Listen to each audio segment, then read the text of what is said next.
Welcome to the first lecture of chemical kinetics. So in this unit, we'll be try to extend the concept of our chemical kinetics part or the semester one. So in this unit, that is the chemical kinetics and the molecular reaction dynamics. Previously, we have seen the various unimolecular theories for the gas phase reaction. Now in this semester, we will try to see the various factors that will affect the overall rate of reaction. Then the most important part of this unit is the enzyme catalysis. Okay, enzyme catalysis, and the we will try to see the whole derivation for this enzyme catalysis reaction. The famous equation is there, that is Michaelis-Menten equation, and that equation has the various forms that can be used to solve the various problems. Okay, and that numericals are generally asked in the all the types of exam. Okay, so that is the most important part of this whole unit, that is the enzyme catalysis. Then next is the inhibition of enzyme. Okay, next part is the inhibition part. So there are three types of inhibition that we are come across in the enzyme catalysis reaction. So we'll try to have the detailed knowledge of that, how that enzyme inhibition can occur in the given enzyme catalyzed reaction. And lastly, we are having the solid state reaction mechanism. Okay, solid state reaction mechanism, because till now we have seen the reactions are in the either gas phase or the liquid phase. Okay, so we have not seen the reactions in the solid state or the solid phase. So we'll try to have the some introductory knowledge of the how we can study this solid state reaction, how the or the how that rate constant can be obtained for this solid state reactions. Okay, so first of all we will start with the what are the various factors that will affect the overall rate of reaction. So in our syllabus there are three important factor.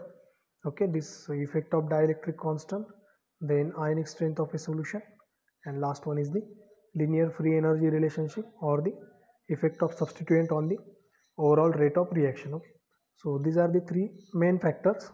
Okay, other than this also there are the various factors like pH of solution or the temperature, pressure, okay, or the other viscosity of the medium. So there are the lots of factors which will affect the rate of a chemical reactions. Okay, but we will try to see the these three factors only, because these are the three factors which are given in the our syllabus. Okay, so first factor is the dielectric constant of a medium. Okay, the first factor is the what is the effect of dielectric constant of a solvent or the medium on the overall rate of reaction. So first of all we need to understand what is the meaning of this dielectric constant of a solvent. Okay, dielectric constant of a solvent. So as we all know that these compounds are bound by the certain electrostatic forces. Okay, so suppose we are generally considering the NaCl molecule. Okay, NaCl molecule. So what is the formula of NaCl? NaCl is Na plus Cl minus. Okay, this is the salt and it is generally present in the ionic state. Okay, ionic state, it is present in the solid state. So once we are like try to dissolve this into the, like say suppose non-polar and polar solvent. Okay, non-polar and polar solvent. So what is the difference that we are occur in the non-polar solvent? So we in non-polar solvent it is practically insoluble, and if we consider the polar solvent then it is completely soluble. Okay, and also this NaCl solubility depending upon what? The polarity of the given solvent. So if we are like try to dissolve this in the less polar solvent, we might get the less dissolution of this NaCl solvent. Okay, or the NaCl solute. And if you want to like dissolve it in the higher polar or the more solvent having the high polarity, then it will be dissolved quite easily. So this is the difference in the polarity of the given solvent. So this polarities in turns can be decided based upon this dielectric constant of a given solvent. So basically this dielectric constant is nothing but the force which will be acted by the solvent on the solute. so as to break down that solvent into its constituent ions. Okay, so we can say that this dielectric constant will gives you the value of given solvent. So how effectively that solvent can be able to dissociate that given ions. Okay, dissociate that given ion, so that we can get the individual ions in the given solution. Okay, so influence of this dielectric constant of a solvent is like that electrostatic forces between the ions are like much stronger than that of the non-electrostatic forces. Okay, so if you want to like break these electrostatic forces, we will have to apply more force, and that force can be applied by using the solvent having the high dielectric constant value. So if the reactive ions are having the opposite charges, then there will be what attraction will take place, and the pre-exponential factor will be quite higher. Okay, and for the same type of ions there will be repulsion, so will be requiring the quite like less amount of dielectric constant of a given solvent. Okay, so here the pre-exponential factor are quite low for the oppositely charged ion. Okay, so influence of the solvent on the rate of reaction can be studied by using the electrostatic theory. So in this theory we will try to see the what is the forces acting between the two charges, and what will be the work done that we need to look that we need to do for making the arrangement like this given in this diagram. Okay, so in this diagram we have been given with say two charges or the two ions, say ion A and ion B, having the individual charges of Za, which is the charge corresponds to A molecule, and Zb, which is the charge corresponds to the B molecule, and this Zab is the overall charge of the given activated complex or given activated molecule. So these are the ionic molecules. So the force acting between these two ions can be obtained by which law? The Coulomb's law of attraction. So in order to obtain the force of the given molecule, we can use the Coulomb's law. Okay, so Coulomb's law is what? The force acting between the two ions is given by 1 upon 4 pi epsilon 0 into epsilon. This is the permeability of the given medium or the solvent. Okay, into or the this is also the dielectric constant of a given medium. Okay, dielectric constant of a given medium can be given by epsilon. So force is what? That constant value into product of charges, that is Za, Zb, okay, into here it should be Zb, okay, into E square upon distance square, which is the x square, because we are considering that two charges are kept apart at a distance of x. Okay, so this is the force, which is electrostatic force acting between the given two molecules. So in order to like bring these molecules close to their internuclear distance, so suppose these molecules are separated by distance infinity initially, so there is like no force acting in between them. Okay, but if you want to like make the molecule Zab to be formed, then we have to make them closer at a distance of around dab, which is the distance of internuclear distance between atom A and B.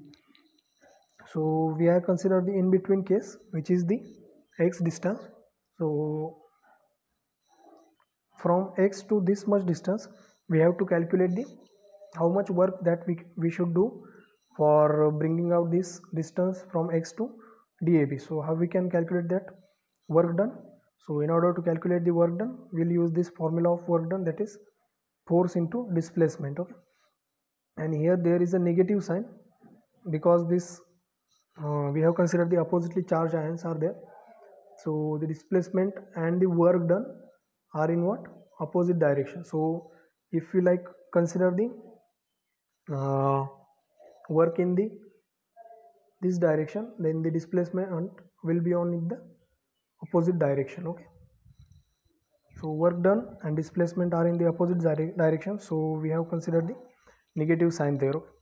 So this is the partial work done in order to do the displacement by the amount of this dx. Okay, so in order to find out the overall work done, that is the work done for the moving the ions from distance infinity to the given distance or the internuclear distance dab, we have to integrate the above equation within the proper limits. Okay, and the limits are what?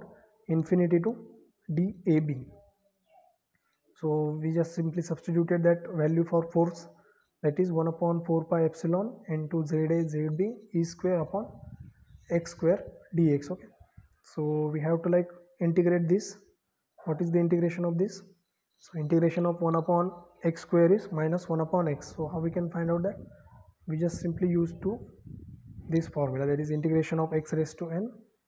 Here integration of x raised to n is equals to x raised to n plus 1 upon n plus 1. Okay, so the work done which is comes out to be minus 1 upon x. This integration value comes out to be minus 1 upon x. So next step is to put the limits of the given variable, that is the x.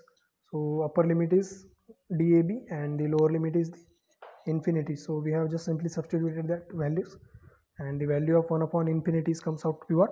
0. So this term is neglected. So finally we have been left with the work done, which is having the value of what? za zb into e square upon 4 pi epsilon 0 into epsilon, here it should be epsilon, into dab. Okay, where the dab is the internuclear distance and the epsilon is the dielectric constant of a given medium. Okay, so the above work done is the electrostatic contribution to the overall Gibbs free energy change of the activation energy. Okay, so the whichever the amount of work done that has been performed in the given system, that will change the electrostatic energy of a, that is electrostatic contribution of the Gibbs free energy. Okay, so this energy is directly equals to what? The Gibbs free energy of a electrostatic contribution, okay, of the activation of given molecule. So we'll directly equate that work done to the Gibbs free energy. Okay, and this Gibbs free energy is the contribution of only electrostatic component. Okay, but this overall Gibbs free energy is what? Overall Gibbs free energy is the addition of both electrostatic component as well as the non-electrostatic component. So we have to consider the both that electrostatic and non-electrostatic components. So we have got the overall Gibbs free energy as the delta G star is equals to what? Delta G star of electrostatic contribution plus delta G star of non-electrostatic contribution. So according to the collision theory, like we have seen in the previous semester, we have like used this equation of rate constant to obtain the rate constant of collision theory. Okay, so the rate constant of collision theory and the Gibbs free energy as related by the this famous equation, which is what? K is equals to kBT upon H into e raised to minus delta G star upon RT. Okay, where Kb is what? Boltzmann constant, T is the temperature, H is the Planck's constant, this is the activation free energy, R is the universal gas constant. Okay, so these are the various constant values. So we have the value of what? Delta G star, which is what? Delta G star of electrostatic plus delta G star of non-electrostatic. So we have just simply put that values in the given equation. So e raised to whole this term plus non-electrostatic component. Okay, so next step is to like simplify this exponential bracket. So exponential term will comes out to be like, okay, here za zb upon e square upon 4 pi epsilon 0 into epsilon dab into temperature into kb into e raised to minus delta G star of non-electrostatic component upon RT. So taking the natural log on both sides of the given equation, we can find out the overall effect of this rate constant and the internuclear distance of a or the dielectric constant relationship. Okay, so this rate constant is what? ln k is equals to ln k0 minus this term, okay, overall term, which is ZA ZB into E square upon 4 pi epsilon 0 DAB into KBT into 1 upon epsilon. Okay, so this ln K0 is ln KBT upon H minus delta G star of non-electrostatic component upon RT. So this equation is like, this equation is of the form y is equals to what, mx plus c. Okay, where c is the constant, that is ln K0, slope is what, slope is this much value and slope is having the negative value, and x is 1 upon epsilon. So if we plot the graph of ln K versus 1 upon epsilon, we should get the value or the graph of decreasing slope or the negative slope, and the y intercept is what, ln K0. So slope value is ZA ZB into E square upon 4 pi epsilon 0 KBT into DAB. So DAB is equals to, so we can find out the internuclear distance. Okay, so in order to find out this internuclear distance, we have to make the measurement of a given ions in the, like at least 3 points are required for the drawing of this line. Okay, at least 3 points are required for obtaining this type of graph. So if we like perform the given experiment in the various solvent differing in their dielectric constant values, we can obtain this distance of DAB. Okay, so here K0 is the value of rate constant in the medium having infinite value of a dielectric constant. So in the above case, all the values are known to us. So if we perform the kinetic experiment in the given reactant of minimum of 3 different dielectric constant values, so we can obtain the value of internuclear distance, that is DAB, from the slope of a given graph, which is the graph of ln K versus 1 upon epsilon. Okay, 1 upon epsilon. So this is the overall effect of dielectric constant on the rate constant of a given reaction. Okay, so next effect is the effect of ionic strength, that we can see in the next lecture.